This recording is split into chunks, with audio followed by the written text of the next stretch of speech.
Skeptic's Guide to the Universe is produced by SGU Productions.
Hey everyone, happy New Year. Hello. Welcome to the first live stream, Friday live stream of 2023. Yeah. Welcome back, everyone. Welcome. Hello. How's it? What on, How you guys? guys doing? Good. What is up? Hooray. Yeah, good. Hi, Steve, Ian. it happened to me this year, Steve. What happened to you? Wow. Christmas was over. The second Christmas ended, it was completely over in my head, you know? Like usually Done. like it lingers for a couple of days, but Steve always says like the day after Christmas, that holiday is completely dead to Wait, me. you It's had- over. You had two Christmases. I had you said- Christmas Eve and Christmas. You Right. said the second. You said the second Christmas. You had a first and a second Christmas. That's awesome. Never mind. Did you It's take like- medication today? It's like having second breakfast, you know? Yeah. 11Z's. Never did. So 2 years ago today, we have to say it. 2 years ago today, people tried to overthrow the U.S. government, and those people can go fuck themselves, as far as I'm concerned. Yeah. Yeah, I mean, obviously a lot of them are now in the Huskow, or in jail. Like we're up to like 600, I think. Yeah, A lot of them. and yeah, a lot. Yeah, absolutely. For a little bit. And they've a lot of them, have a very, from what I've been hearing about today and reading, that they have a different view on that day than they did at the time. I think some people definitely were fanatics who showed up with weapons and they were there to attack the government, no question. Other people got caught up in the groupthink, the madness of the crowd. And It's carnival. it's carnival festival, and they I think they genuinely regret getting caught up in that. But yeah, it was absolutely an attempt to overthrow the government. There is no other way to look at that. Yeah, it's scary. Madness. Didn't like it at all. And now, so we'll segue from that to the big political news that's happening in the U.S. right now is the 13 failed votes for Speaker of the House, which is the first time this has happened since before the Civil War. That it's gone on for this long. It's 100 years since a speaker has not won on the first round of votes, and you have to go back before the Civil War, before it ever lasted this long.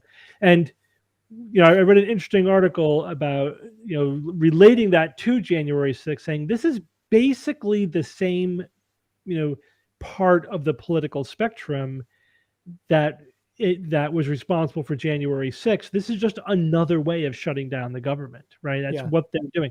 They are trying to make they want the government to not function. You know what I mean? That's what they got elected for. They're not there to govern. No, they're there to be obstructionists. They're there to make the government not work, to be dysfunctional. It's the same political notion that led to January 6th. Now they're just doing it in a different mechanism, Yeah, it's kind of scary because these people are fully in those seats of power now, and there's really nothing that can be done about it. There isn't like a let's vote again, like that's it. They are going to be there, and the House is going to be in its current form for the next 2 years, and they either make it work or it's not going to work. So I wish all of us good luck. Yeah. Hope nothing important comes up in the meantime. That's my concern. Yeah, I mean another thing is you think about so the before the Civil War, we were just talking about it beforehand. It was 4 months and 133 votes, and they never got a majority vote. They had to basically just say, okay, we're just going to have plurality wins. The next vote, whoever has the next vote wins. So they never were able to put together an actual majority coalition. Oh, who called that, Steve? Who changed that? The House did. The previous speaker. The House itself decided that was going to be the election process. I guess so. I would imagine that could be the only way that could happen, because it's not like the president can come in and say anything about what happens in the House. No one else can. It's their own internal rules. Yeah. But that was obviously born out of the slavery thing, right? That was when the country was being torn apart by new states entering the nation, and would they be free or slave? Because there was a balance, between free balance to the force and slave states, and and if a new state came in that was on one side or the other, that would tip the balance to that side. So they were fighting bitterly over over the rules in every state that entered the union, et cetera, et cetera. Anyway, you think, okay, well, we survived 4 months without a functioning House. It's like, yeah, but it's a completely different world today than back then. Everything is that the government is different. It's much bigger. The world is different. There's the probability of things happening that would require some kind of a legislative response urgently is happening. We even just a few days of not having a functioning legislature, could have negative consequences. There's no way. One example, Steve, is that if there's, because the House is able to see like top secret information. Say if there's some major event is happening and they need to be briefed on top secret information. It's not clear right now if that can even happen, because we need the new representatives sworn in, which haven't been done yet because of this vote, right? So if they need to view this information, they may not be able to view it until the vote's over. Yeah, that's what I said. Let's hope nothing important needs to happen until this, that's just one before example. this is resolved. Yeah. So what are everybody here doing this weekend? This is like the first weekend in memory where I don't have anything scheduled. So really? In response to that, we scheduled something. It's the museum trip on Sunday? We're thinking of doing exactly. Which museum did you want to go to? The Museum of Pinocchio. For real? It's a Museum of Modern Art. No, it's a Museum of Watch Modern Steve's Art. nose grow when he says they have a Pinocchio exhibit. They're going to have the puppets from Guillermo del Toro's Pinocchio. Wow, which is good. Puppets. It was good. You saw it? Yeah, I liked it. I would love to see stop motion puppets. Yeah, it was a lot darker than the it looks like it. Story in a good way. There's a 20% chance that I'll go with you. Okay. I like those odds. My children. What about the Pauly Shore Pinocchio? Is that one there? Buddy. Buddy. It literally came out the same year, I think, as the Del Toro one, which is awesome. And terrible. What is somebody like Pauly Shore doing today? You ever think about that? No, never. Making guest appearances here, there, and it's but you can't be doing that. floating around as a quasi-celebrity. I guess so.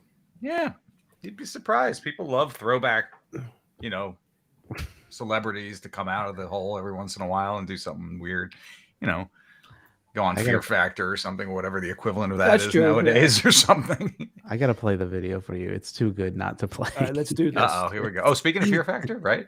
Oh yeah, well that we'll get to in a second, but I'm talking about this one. Let me see if you can see this. He's been on Rogan. Who hasn't been on Rogan? Here you go.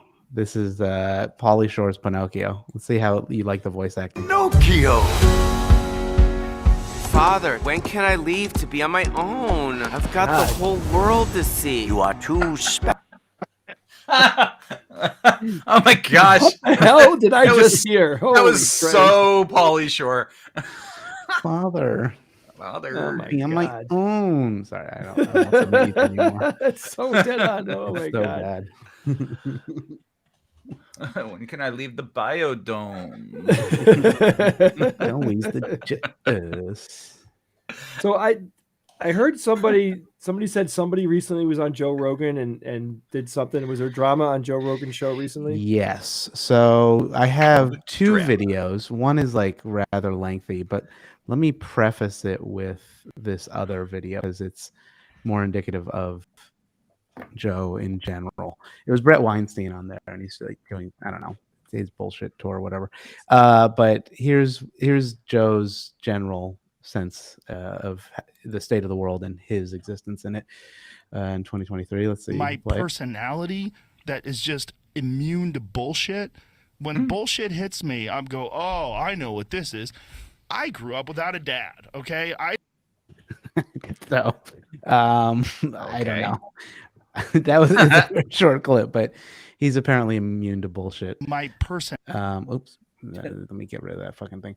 And that is just to preface this longer thing in which it was in the same episode where he is. This woman tweeted, I will never regret the vaccine, even if it turns out I injected actual poison and have only days to live. My heart was in the right place. I got vaccinated out of love, while anti-vaxxers did everything out of hate. If I have to die because of my love for the world, then so be it. But I will never regret or apologize for it. But let me preface it with this tweet is fake. This is just like a bullshit tweet. They mocked it up. They just took this doctor's like Twitter profile and just like changed the HTML so it makes it look like it's real, and then just screen capped it. But wait, who did that? Did we know who did Joe Rogan's people? And Joe doesn't know that this is a bogus. It's like it's from Reddit or some Facebook. Yeah, he got duped. Yeah, he got punked. But you just said that he can't be bullshitted. He can't. Yeah, he's too high level. He talks to Brett Weinstein and knows all. So he goes on about like it's a fascinating perspective. And it's also a fascinating perspective that this person claims to be about love, but has the most uncharitable view of people who didn't get vaccinated. That everyone got anti-vax out of hate. The idea that I didn't get vaccinated out of hate, I find so ridiculous. Like, I don't hate anyone. I am a loving person. I do it on purpose. I go out of my way to be as charitable and as kind as possible. And when I don't, I feel very disappointed in myself. If I make any decision, I mean, he goes on and on. He like makes claims about how the vaccine, this doctor should know better because of the vaccine and the VAERS system. I mean, you can't really say that. Yeah, he makes a big claim about the VAERS system being like very important into the discussion of COVID. We've talked about that, about the VAERS. We did. Right? Yeah, and how it's just like It's just a jumble of raw data that you really can't do much with, right? It's not like it's quality controlled or anything. So they took the episode down from Spotify to edit out this section because they were like, it's we got duped and sorry for anybody who fell for it, i.e. Joe. And I think the bullshit line comes after this, like in the show. So no, he on the heels of that. He said that heels of it. I don't think they found it in the show. I think Jamie was slipping, but he should have worked. Talk about lack of humility. I mean, you have to be able to admit to yourself that you can be fooled. You do get fooled. All of us here on the screen, everyone watching at home, we are all able to be fooled by lots of different people in lots of different ways. And it does happen. So it's just so ridiculous. Man, you think like $100 million podcast would have like somebody to fact check, but I guess they don't really care about that too much. Maybe Spotify cares. No humility, none. So Evan, you sent an email out saying that New York City school systems have made it illegal to use ChatGPT. Oh yeah, I sent an article on that yesterday. Did I not? What does that mean? You can't use it. You're not allowed to use it. Right? How do they know? How would you police? Yeah, how do they know? That means if a student gets caught, what happens to them? Right. Yeah, let me read the article. It's over at vice.com. They're reporting on it. New York City's education department has banned access to ChatGPT out of concern for safety and accuracy. Individual schools can request access for the purpose of studying AI and technology-related education, though.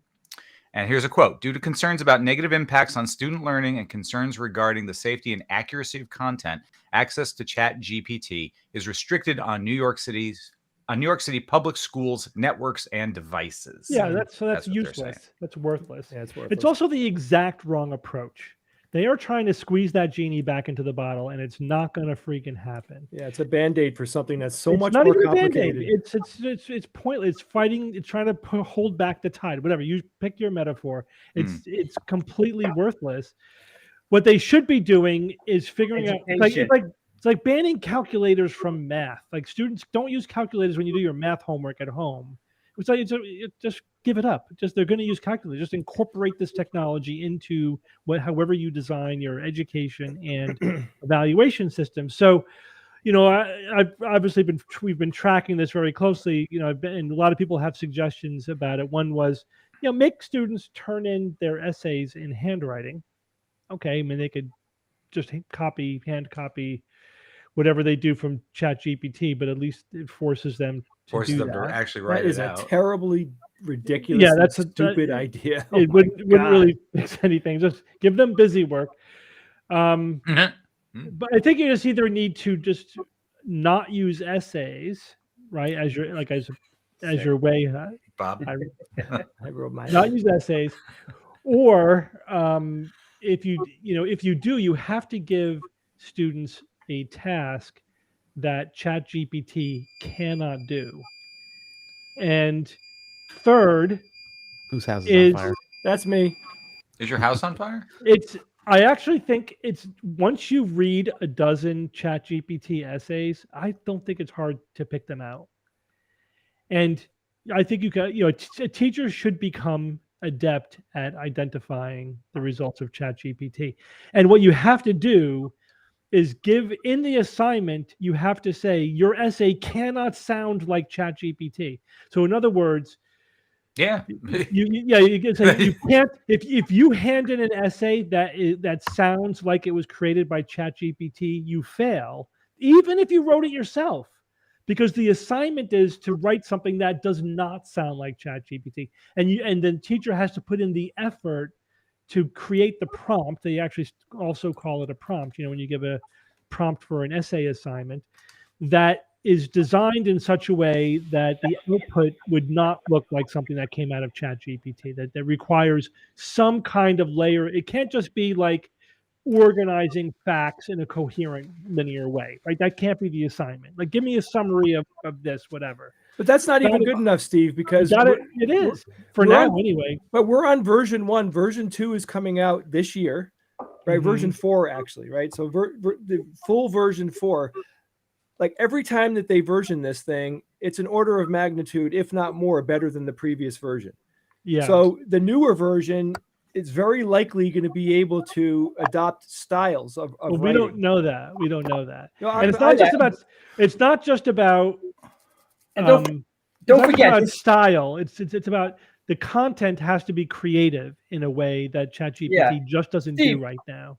Yeah, Steve. But one problem I have with what you said was that if the teacher says don't make it sound like ChatGPT, then she would then be obligated to quantify what she means by that. That's what that's exactly what I'm saying, though. I didn't just say don't make it sound like Chat GPT.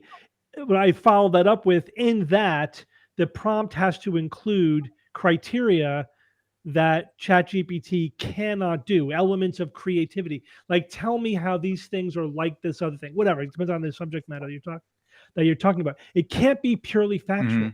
There's got to be a level of depth and analysis that ChatGPT doesn't give you, and I don't think we can take for granted that it will. I don't think we could say, because again, you're assuming linear progress, and I don't think we can assume that, because that's what I'm talking about is actually something that ChatGPT is completely unable to do right now. Yeah, but Steve, so then you shouldn't say sounds like GPT. You should say organized like GPT. I was just saying that as a functional thing, but I'm not the actual literal instructions. And Jay, it's Chat GPT is based on GPT, I think 3.5. So when GPT-4 comes out, right, that's potentially a whole new ball game. We don't know when it's going to happen. They keep saying this year, but they keep pushing it back. We have some. Yeah, but I think it's just going to be better at doing what it does now. It's not going to be fundamentally different. That's safe. It could potentially be, if it's anything like the improvement from 2.0 to 3.0, it could be dramatic. It could be quite dramatic, but we don't know. We don't know. We don't know how long it's going to take. I wouldn't be surprised if it just slips to the end of this year or even 2024. But we're being nearsighted. Let's be a little more farsighted. Far. This year, next year, whatever. Let's say that it comes out in 3 years. Doesn't matter. The point is, like Steve said, the genie's out of the bottle. It's going to get better. It's going to get better on a ton of ways that you could measure it. Yeah. And it is going to get to the point where it's going to make an essay, a quote unquote essay, useless. It's going to happen soon. You don't know that. You don't know that, Jay. We do not know that. Steve, I disagree. Yeah, well, let me say why I disagree first before you tell me why you disagree with my disagreement. Okay. Because you are assuming that linear incremental progress is going to get us from the kind of, dry factual essay that we have now to something creative, but we're not. That is not the element of creativity that you can include, that a person can include, that ChatGPT can't, is not something that extrapolates from where ChatGPT is now. So we don't know what's going to happen in the future. It's possible. I'm saying it's impossible. What I'm saying is that we may get to the point where it plateaus and that's it for 20 years. That is totally possible.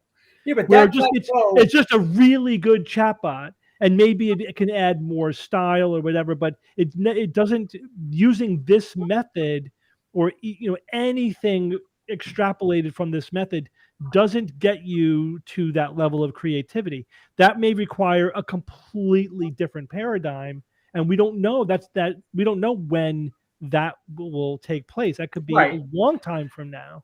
Yeah, but Steve, and that's what your argument is very similar to going from Chat GPT or just GPT in general to artificial general intelligence. In my opinion, and a lot of people's opinions, that looks like it's going to require a new paradigm, and you can't just scale that up. But I would argue that at least for high schoolers and a lot of college students, that 90% of those students could use Chat GPT, and you wouldn't notice, because how many true creative writers are there? I agree with you. Like when I've been playing with it and the results sound like a 9th grade book report. I totally agree with you. My point is that teachers are going to have to change the way they assign essays. If it's, maybe they don't even give essays, they don't even use that because it's too easy to, unless you're at a level where the students could give you content that is not, that ChatGPT cannot reproduce. Can you force the students to give you a bibliography or something, prove your sources? And ChatGPT can do that. It can it can source its facts. Yeah. So if that's the case, B, why can't there be software that detects Chat GPT? Yeah, I mean there probably will be. It's going to be a. It'll say 70% sure race. this was artificially generated. Yeah. 80% sure this was artificially Maybe. generated. Yeah, Use maybe. that as a guide to. There's plagiarism knock apps out the already crowd. for teachers. There's already the plagiarism thing doesn't work for ChatGPT because the plagiarism detection algorithms are looking for exact copying. They're looking for things where there's a string of letters that too closely matches some other source. The thing ChatGPT, recreates these essays. It's actually writing them. It's all fresh. But they must save that in a database somewhere, right? Or do you think? Well, I don't think it even reuses them. I think it's regenerative every time. Yeah. And so you need a new algorithm that detects patterns, not just duplication. And so that's totally possible. And then of course they'll tweak ChatGPT so that it doesn't work or whatever. Or maybe they'll work together and say, because they're not looking to create a plagiarism tool, right? So they'll say, they may even collaborate with the education, institutions to say, here is how you detect a ChatGPT output, and they'll put the signature in the output, and then it becomes easier to detect. But of course, it's open source, right? So anybody could then just tweak it. You could also ask the students to give like an oral presentation, sort of to back up what it is they wrote and see how how accurate they are. You've got to do something else. You just can't say, write me a generic essay that involves just dryly laying out the facts. Yeah. You have to. There's got to be something that requires a display of thinking on the part of the student. The problem, the reason why I think the part of the reason why, I know I'm not being cynical, but I do think part of the reason why some teachers are panicking is because that's a lot of work, and which I get. I understand. It is literally disruptive, and yes, you have to do work in order to adapt to the new world. Just banning it is not going to do it. No, it won't. You can't keep it because you can't have it on a school device. Okay, well, let me take my personal cell phone and I'll get around that in 2 seconds. So from what I've been reading, AI is on the steep part of the curve going up right now. Like we're going to see an AI explosion. I don't want to sound overly romantic about it, but we're going to see a lot of AI entering into our sphere, and they're going to be doing a lot more. We will have AI personal assistants. We're going to have it infused in shopping and all sorts of interactions that we have with companies and all this stuff. So I just feel like so much more money is being dumped into it now, and they're gaining speed. They've clicked up above the waterline. Not a lot. I mean, right now, this Chat GPT is, as far as I'm concerned, it's the best one that I've used and that I've read about and that I've heard people talk about. But they are by far not the only companies working on this. Oh, I get it. What's interesting is one of the detection algorithms, which again a person can detect, but wouldn't be hard to make a computer program, is that one of the features of the Chat GPT output that distinguishes it from students is that it's too perfect. And it's not just about spelling errors, right? It's the use of grammar. Yeah. No student has a perfect grasp of grammar, right? They make some outright errors and some things that are just not great. You know what I mean? And whereas ChatGPT is pretty consistently seamless, and so that's pretty easy to detect. But again, grammar checkers now. For years, we've had grammar checkers. No, but they still don't produce the kind of sort of seamless output that ChatGPT does. And whatever the thing is, students are not if they created the content, they are not handing in perfect essays like would be spit out by ChatGPT. Again, as we've discussed before, any mechanism you come up with to detect it can be foiled. It's mainly about making it hard enough that the average student is not going to be able to do it. You know what I mean? Or you got to make it more work to subvert the detection algorithm than just to do your freaking essay. You know what I mean? Yeah. Mm-hmm. Well, along those lines, there was a question from chat. Do you think memorization is important anymore? I do. It's not as important. It is not as as important. important. Not as important. I mean, Yeah, I how many always lived phone by numbers do you this really need motto. to You know? know.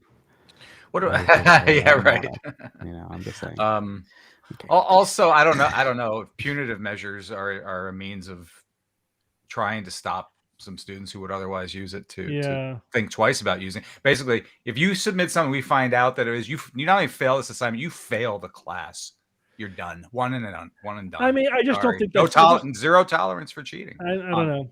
I don't think that's the I wouldn't recommend that as a method either. It's just too punitive. And it's another angle. One of the big issues with ChatGPT now is that it basically confidently tells you things that are wrong sometimes. Yeah. I mean, you could just do some heavy penalization for essays that got basic stuff like that absolutely wrong. You just failed that because these facts are wrong. And did you get it from ChatGPT? Well, that's one of the things that you're going to have to risk because it sounds convincing, but it just doesn't. It's not always. It's one thing to put in the effort and get it wrong. It's another thing to cheat and get it wrong. I think there's I think there's a distinction there that frankly deserves a higher punishment, if you ask me, other than just a failing grade on an assignment. Yeah, but imagine at some point, maybe, right? You know, I don't want to sound like I'm overhyping this thing, but imagine if it could write a PhD level dissertation. Imagine when that happens, right? Because that could happen. Then you're like, holy shit! You know, it would be just like just like Midjourney, Steve.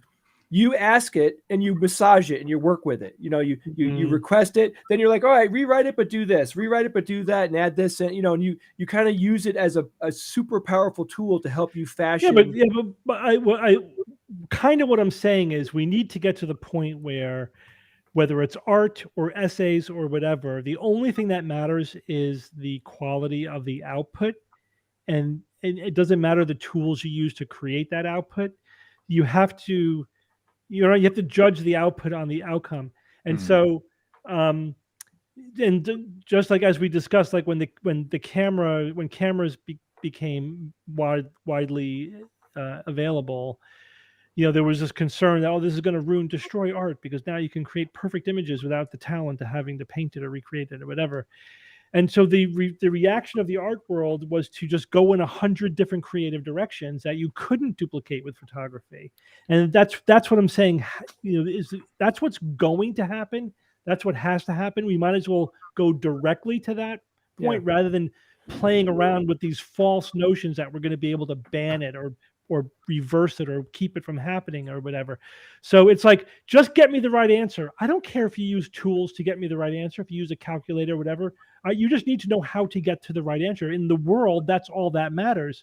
I don't care how you create that image, just do it. But the thing is, it'll be judged by how creative it is, how new it is, how innovative it is. If it's just a rework of old art that Midjourney could do without a lot of work on the end user's end, then it's not worth very much. Yeah. If you're writing a poem or an essay or an analysis or whatever, if it's the kind of thing that can be thoughtlessly cranked out by ChatGPT, it's kind of like reading it off of Wikipedia, right? Yeah.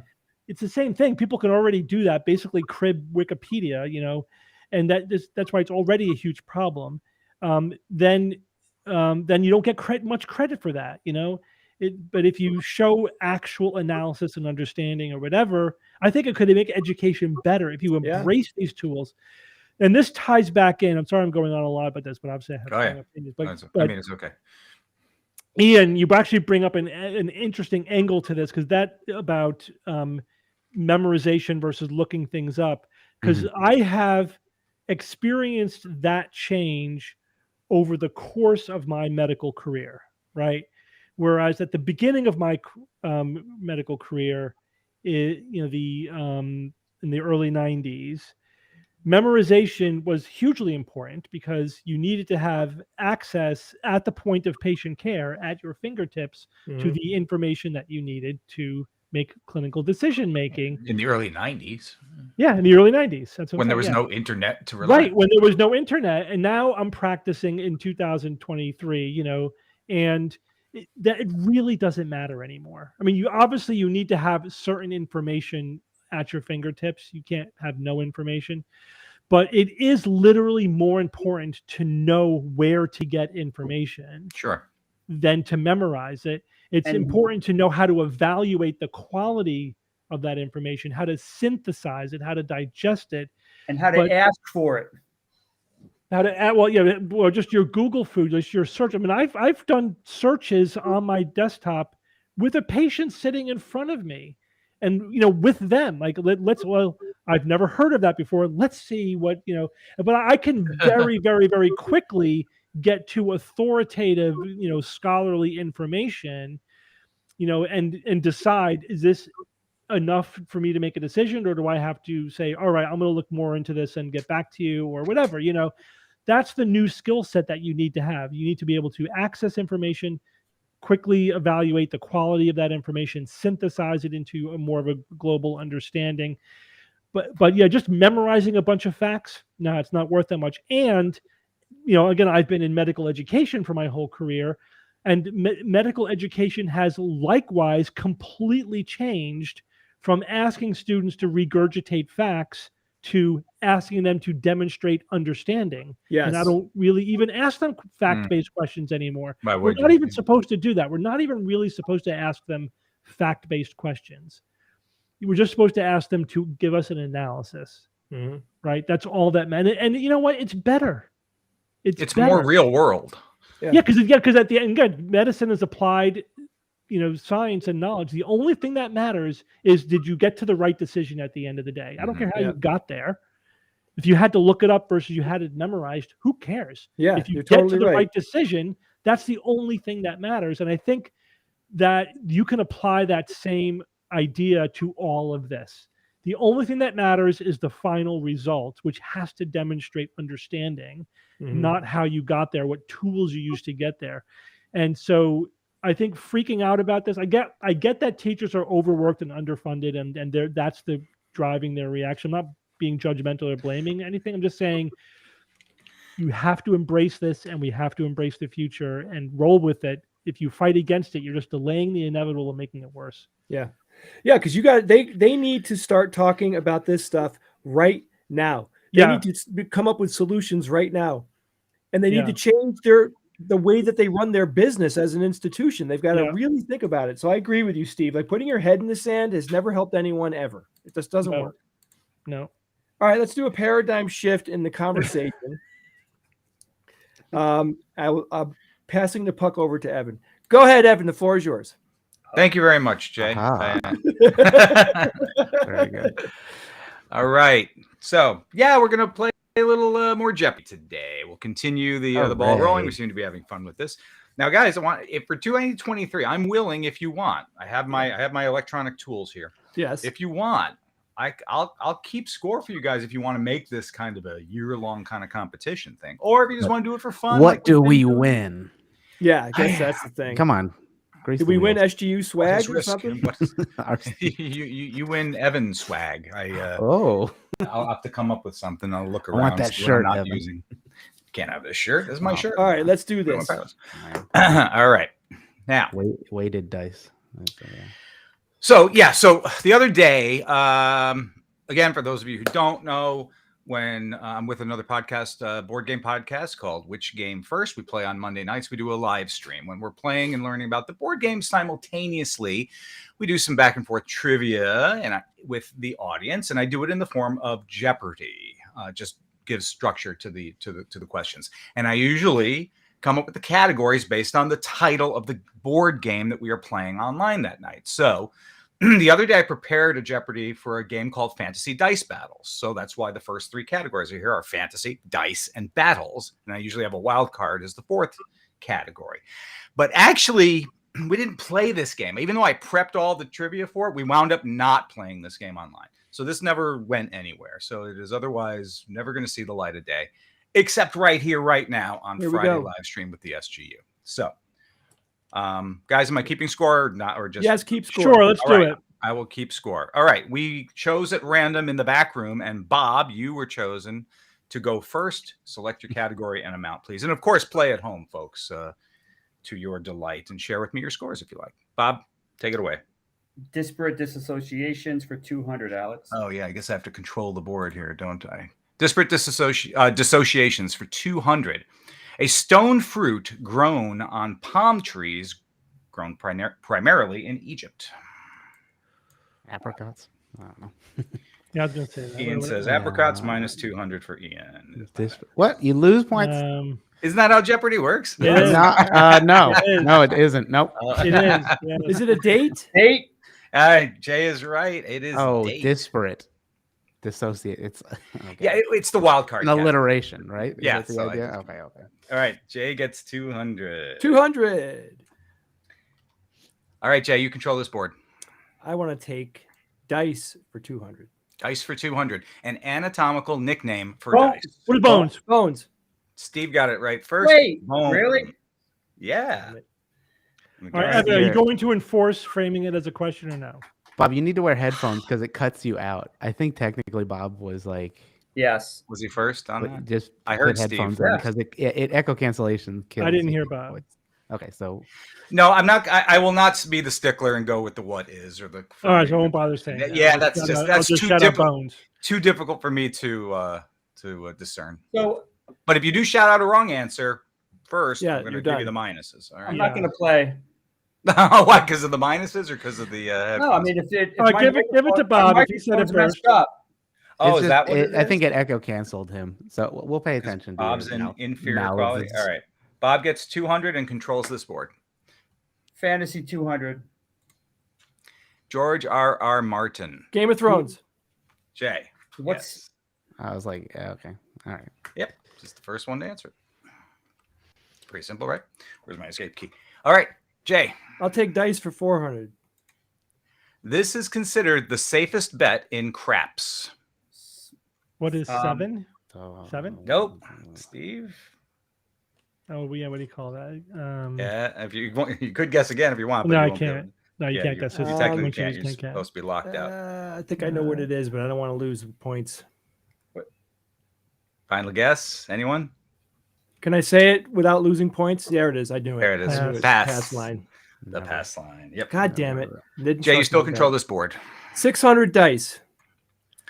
There is an unincorporated community named Dice located in this United States bluegrass state. Oh.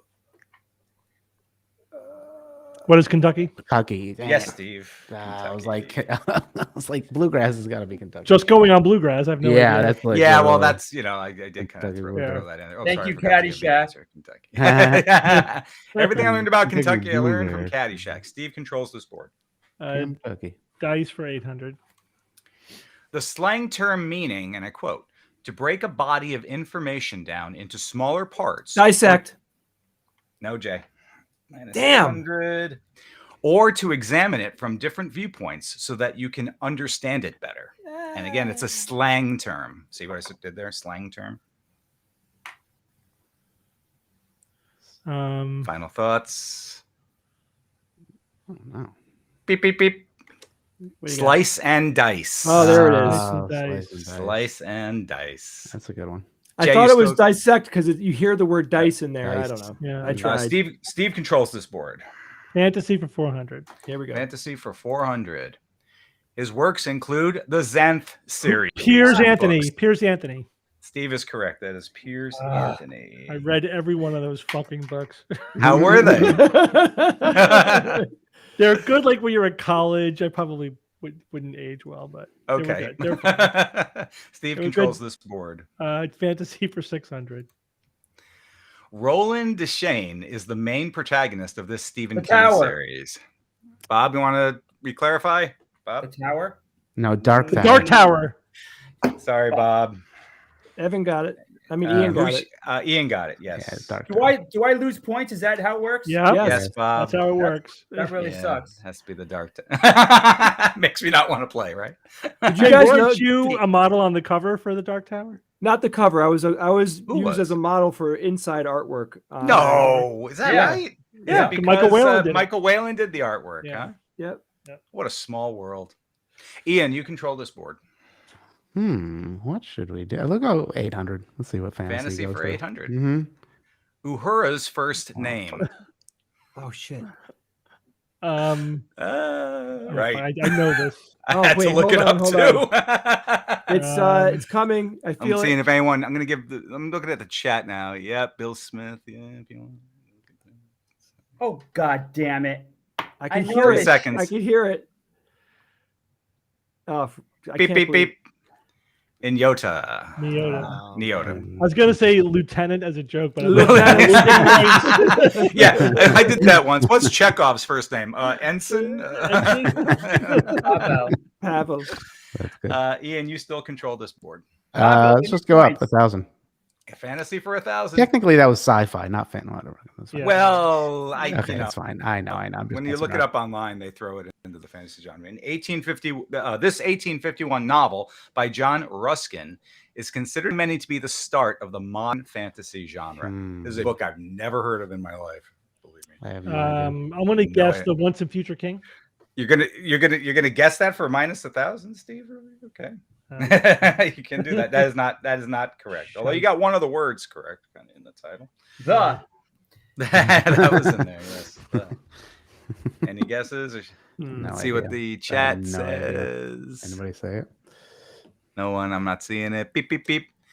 The King of the Golden River. King of the Golden Shower. Really? That's fantasy. That is the hardest question in the whole game. I will tell you. I've never heard that before. So no, I'd never heard it. Yeah, I've never heard it before. Ian, you still control. Oh God. Should we go to battles? Let's see what the battles are. For which one? 200. Sorry.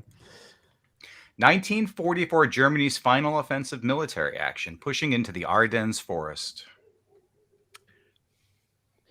Battle of the Bulge. Steve is right. Battle of the Bulge. There's so many jokes in there. Steve, that's the only battle that came to mind, but I didn't think it was the last one necessarily. Their last offense was their last offensive. The front line. Yeah. Yeah. Everything else. 400 battles for 400. This 1066, year 1066 battle marked the beginning of what is the Battle of Hastings? Yes, Steve. Battle of Hastings. Very good. 600. Quote, yes, we'll rally round the flag, boys. We'll rally once again, shouting this. Oh, boy. Mecca lecca hi, Mecca hiney ho. I know that's not a real guess, so no negative points there. Hey, Rich. I don't know. I don't want to guess. Okay, beep, beep, beep. Shouting the battle cry of freedom. Freedom! No, Civil War, anyone? Like the main song of the Civil War? No? Maybe only Perry and I knew that. Yeah, Steve, you still control this board. Battles for 800. A series of competitions in which television stars from ABC, CBS, and NBC would compete in various sporting events. Oh my God, I remember that. Yes, you do, but do you remember what the title of it was called? No, it was the... Oh! I'm going to make it up. Battle of the Broadcasters. Ian, you're... No. I don't care. Okay. I mean, God, I can hear it in my I head. remember it, but Battle of the Network Stars. Steve is correct. It is Battle of the Network Stars. Okay, chat. Totally remember that. No, I remember that. I'm not looking, not even looking at the chat. All right, battles for 1,000. Battles for 1,000. You might call an older woman this. What is Battle Axe? Yeah, that's right, Steve. Battle Axe. Very nice. Now, concluded, if she is difficult and unpleasant because of her fierce and determined attitude, according to the definition of Battle Axe in that context. It's awesome. All right, couple more to go. What do you want, Steve? Dice for 1,000. Yeah. Ending dice. In backgammon, we've all played backgammon. It is the name of the die that you do not roll. Oh. Oh, yeah. I have no idea. You know which die I'm referring to? Yeah, I do, but I have no idea. There's a die you don't roll in backgammon? Yes, there is. What? I don't even know what it's there for. Oh, it's the one in the middle, right? That you have to turn. Yeah, but what you get? I get the I name. haven't played that game in so long. I don't think I knew that even when I did play the game. Someone said, "What is Trump?" D20, Grimbeard. What is it? No. All right, beep beep beep. It is the doubling cube. What do you use it for? Betting. Double? You bet. You start with like 2 is like the lowest setting, and then if you can agree to up the value of the game by doubling it, so it goes 2, 4, 8. I like backgammon. That was tough. Yeah, that's all right. Disparate category. What number? associations for 400. 400. The Fahrenheit and Celsius measurements are the same number. Negative 40. At this temperature. Steve is right. Bob on the heels. Negative 40. I had it in my head, but it was deep. Yeah, I know. It's in there. It's in all our heads. Steve, you want 600? 600. Invented in 1964, this common hand-operated computer accessory mouse? was originally Ian was originally named the Bug, and it is That Really? was The 64. 1964. It was made of wood. I do have to remember seeing that. Yeah. Isn't that cool? Sweet. All right, Ian, you want 800 or 1,000? Yeah. Just keep going. 800. The generic name for food prepared in a deep, wide baking dish and baked in the oven. Casserole. Deep dish. Yes, Ian, very good. Casserole. Casserole. Well done. All right, folks, the last one. This triangular shape is symmetrical and is formed by the overlapping of 3 arcs.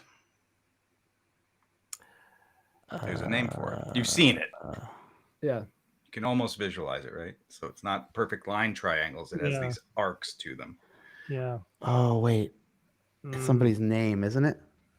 No. Frankie Gismore. Frankie. Is it a Haywood. chevron? Is that an official guess, Bob? Yes. It's not a chevron. No, it's not the chevron. I know you're just throwing it out. I don't know. That's a tough one. I mean, the 1,000 point one should be super tough. Yeah. I don't want to guess. I have a guess, but I want to. Yeah. I was going to say tricorn. Triquetra. Wow, I never heard of that. That's a cool All word. right. You want me to do some quick scores adding? I think Ian won. Sure. I don't know. Steve got a couple thousands, didn't he? 800. But I got yeah, one but he got some -1,000. minuses as well here. Mm. So they're -2 even, 12, 28, 20, 30, 200 for Steve. Bob -400. Jay -400. You guys tied there. And Ian, you got -200. So maybe the negatives. It will the negative. That was fun though. Well done. It should be Battle of the Broadcasters. It sounds better. It should be. I agree.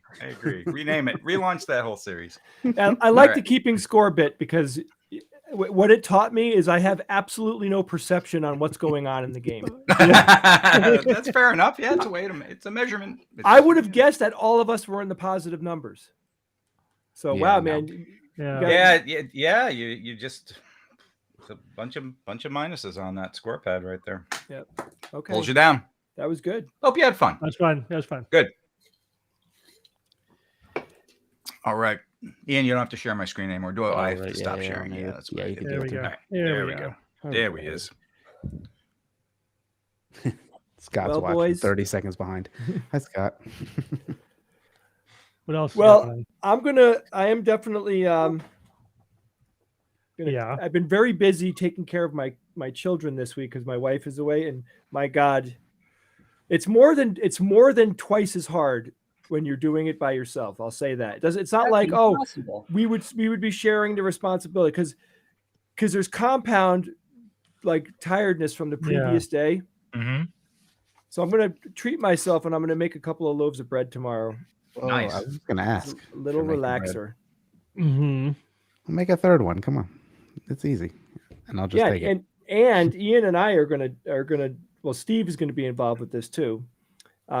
For our patrons, Yeah. we're gonna make a video of me teaching Steve how to make a loaf of bread. Yeah. We're gonna show the whole process. You can't use Chat GPT. No, you cannot, Steve. If you bring that goddamn cheating. AI to my house, we're gonna be a problem. The AI chef. Ooh. I wonder if they will come up with delicious recipes at some point. You know, There's some TikTokers that have done that. It's like pretty awful usually. Yeah, right. Yeah, right. How could an AI know what would taste good to a human? How could it possibly depends. know that? there is That would be something tough. about self-care. We're doing something other than a screen, right? But if you're doing something with your hands, for me, it's so much more restorative than like just playing a video game or whatever. You know what I mean? Like, I feel like I'm engaging my brain in a completely different way. Because you are. Yeah. So I'm recommending it to people in 2023. Pick up something that isn't video games to do with your hands that makes you happy. Let me ask you guys a question. I wasn't recommending that. But Okay. Let me ask you a question that has nothing to do with anything we've spoken about tonight. But Do you have a sense of like if you when you remember your dreams? Yeah. And there's a recognizable location in your dream, like your dream takes place in a real place that you know. Yeah. Mm-hmm. What's the most common location of your known location of your dreams? The house I grew up in. Yeah, me too. Interesting. Even more than the house I'm currently living in. Yeah. And I've actually been living in my current house longer than in the house that I grew up in. It's funny you say that because I'm talking to Mom, Steve, recently. She said that she often dreams about a place like a street, and a lot of her dreams take place there. She doesn't know what it's from. I said, "Is it from Brooklyn? When you were growing up?" Maybe. She's like, "No, nope." She was very adamant. That's interesting. Interesting. So yeah, I wrote about it today. So there was a good study looking at the there's another study looking at the way the brain stores place information. And it's interesting. I might talk about it on the show next week about how it actually increases exponentially, not linearly in terms of how much information gets stored about places. But also separately, there's information that stuff that you learn from the age of 5 to 12 because your brain is developing at that time is way more important to your identity and to your brain structure and everything than stuff you learn later in life. Mm-hmm. So you really get imprinted on the world, between the age of 5 and 12. Makes sense. And because I can virtually walk through our property that we grew up in, our main house, like not only the house itself, but the whole property in minute detail, like vivid, small detail. More so than I can imagine myself in any other place. And even in the house I'm living in now, I have to work a little bit harder. And how accurate do you think that memory is? Like 95% accurate? I mean, it's extremely accurate. There's a couple of black spots. Like I'm trying to remember, like what was it there exactly? And it's just one of those things that I probably never paid a lot of attention Give me to. one. All right. So what was between the basement door from the outside and the stone wall? Was there a unit there, like a yeah? Okay, I wasn't 100% sure. No, there was a wood. There was a wood pile there. That was a wood pile. No. The wood pile was on the deck. It was on the porch rather. Was it a compressor, or was it a compressor or a propane tank? There was something there. I think it was a compressor, but I'm not 100% sure. But that's making a noise. Propane, butane. Yeah. But butane, propane. But I could virtually walk around the house and I know the trees that were in the yard. You know what I mean? Like I could, and obviously it changed over the time that we were there. It wasn't static, but the features that were most persistent. Yeah. Whenever I use the memory system that we learned, it's in that house. Yeah. It's one of my places too. Your memory palace. Yeah. Go ahead, Ev. You're fortunate you have siblings to sort of reinforce those memories and the accuracy of that. If somebody does grow up and they're single and they're an only child, it's possible they misremember certain things, right? So that's why I was asking about the how reliable you think your memory of those things are, knowing that we don't have perfect memories about these things. I mean, how we're not great at little details, but I could basically reconstruct it. Again, there'll be little details that were probably not accurate, and even to the point of like the contour of the front yard. You know what I mean?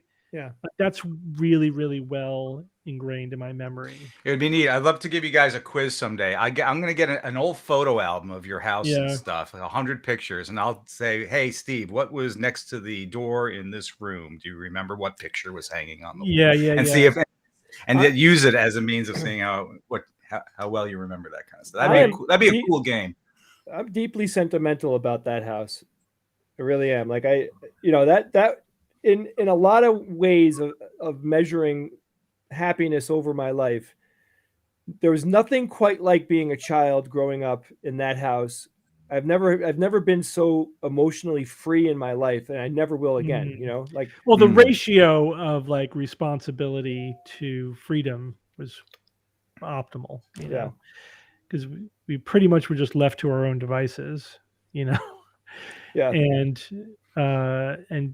didn't have that many responsibilities. So yeah, it was a pretty fun and liberating environment.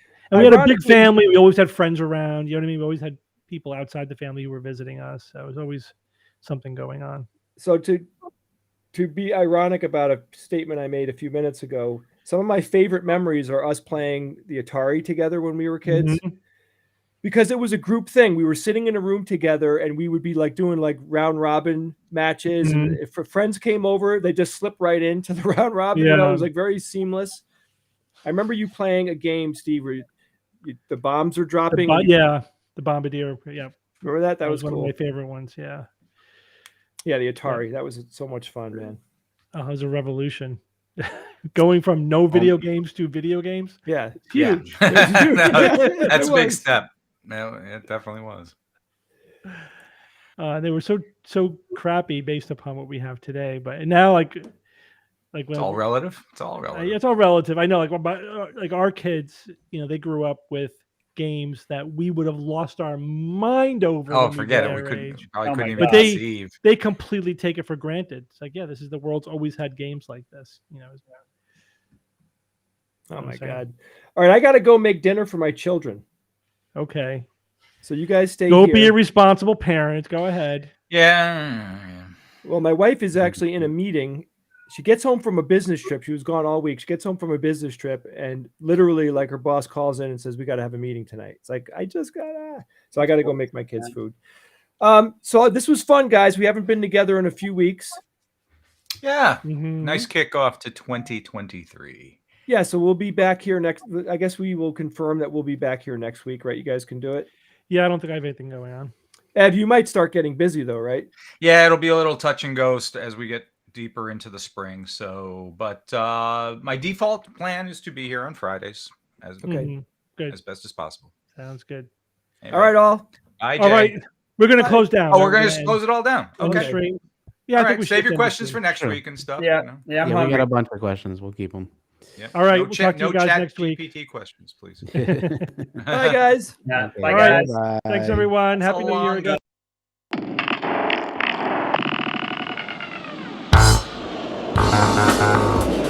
Skeptic's Guide to the Universe is produced by SGU Productions, dedicated to promoting science and critical thinking. For more information, visit us at theskepticsguide.org. Send your questions to info@theskepticsguide.org.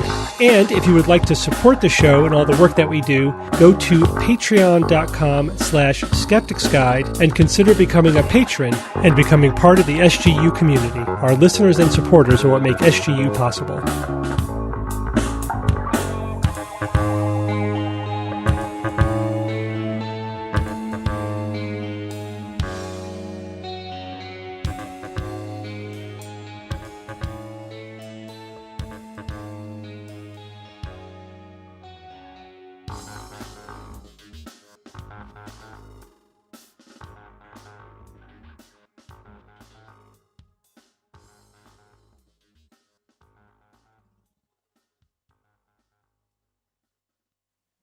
I know you have a podcast, Joe. I've seen it. I've watched it. Ian watches it all the time. Okay. No, I But don't. but your bullshit detector is broken. Okay. Let me just. I gotta go. I'm busy. Hang up. I hang up on him. Wrong Yeah. number or something. Yeah, probably. Mhm. Very wrong number. It doesn't get more wrong than that. All right. Welcome to the first post extreme 2023. Yeah, 2023. We will keep things going. Mm. Steve still has no clue.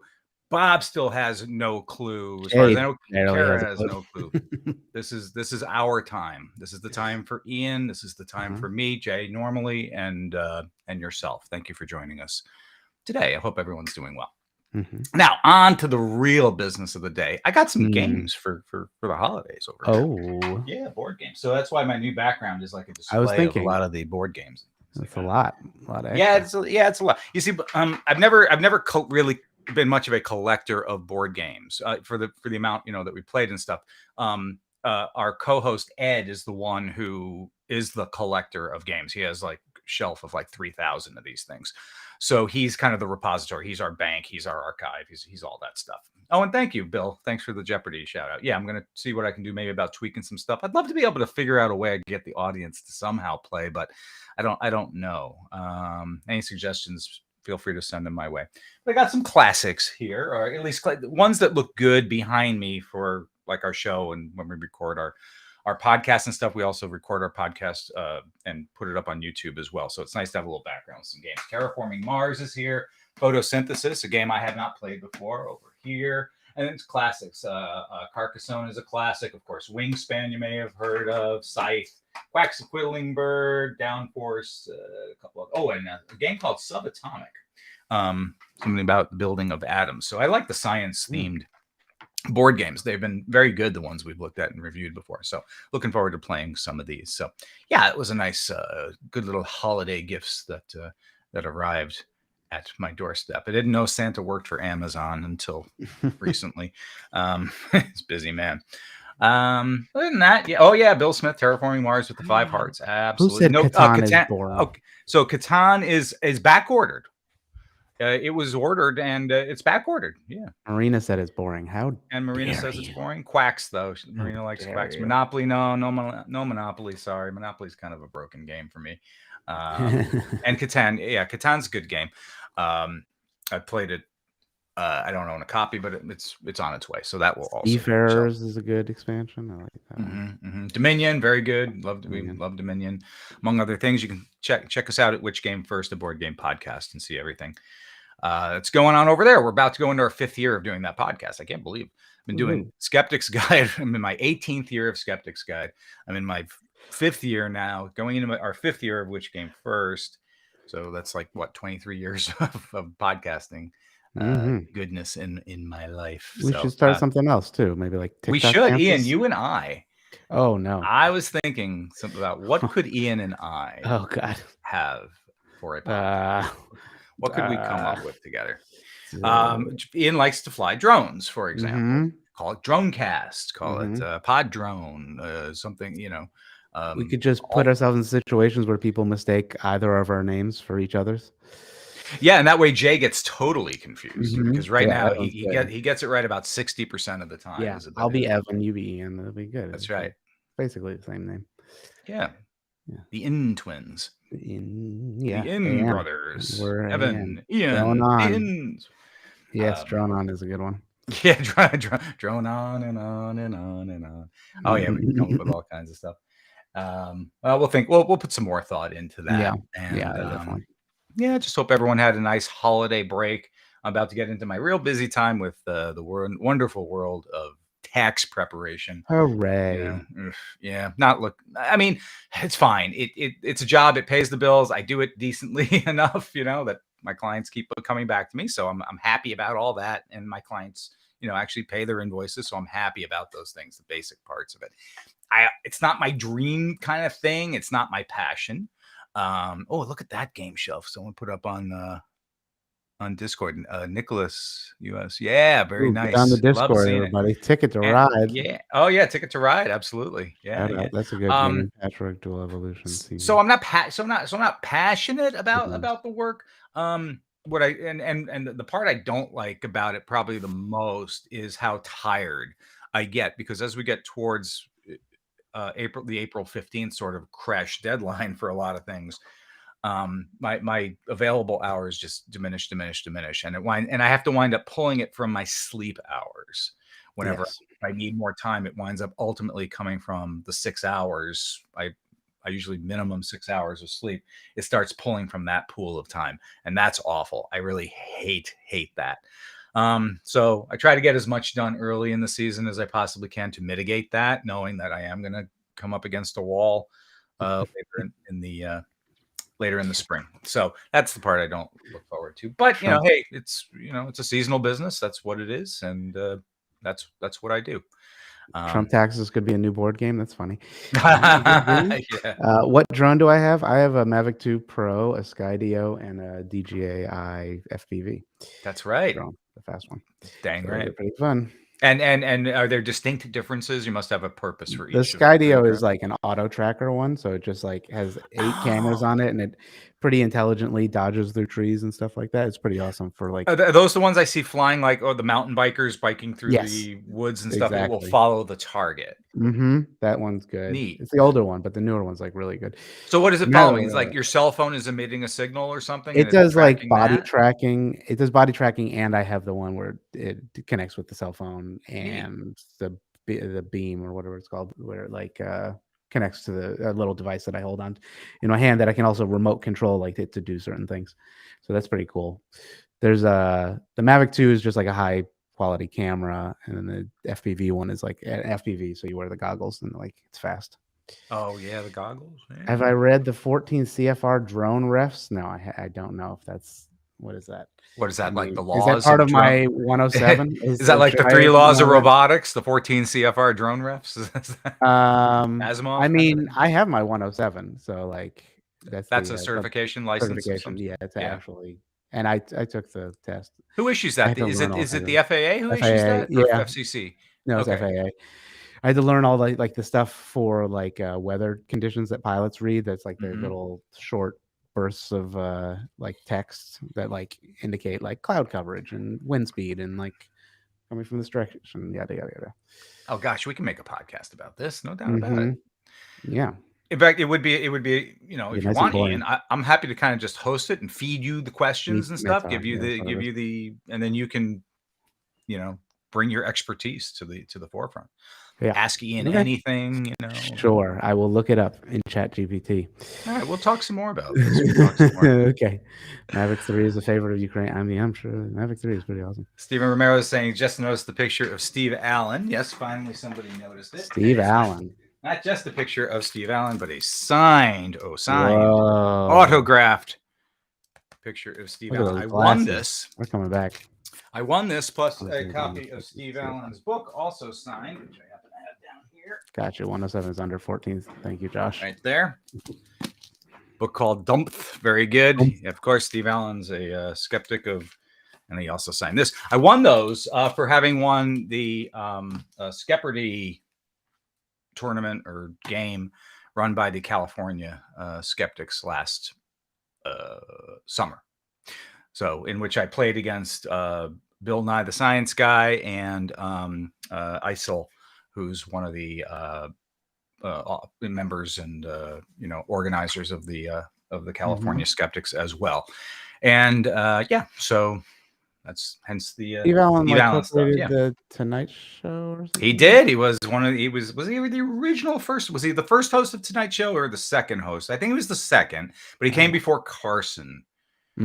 And yeah, he's he's a comedian, writer, a comedian, musician, super talented musician, a comic, obviously, and show host, and of course a good skeptic as well. Quite good. Lou says second. Okay. Who was the first, Lou? Oh gosh, who was there? That's a good Jeopardy question right there. That's a good one. I forget his name. It was gosh, I remember. I knew it at some point, but that memory is gone.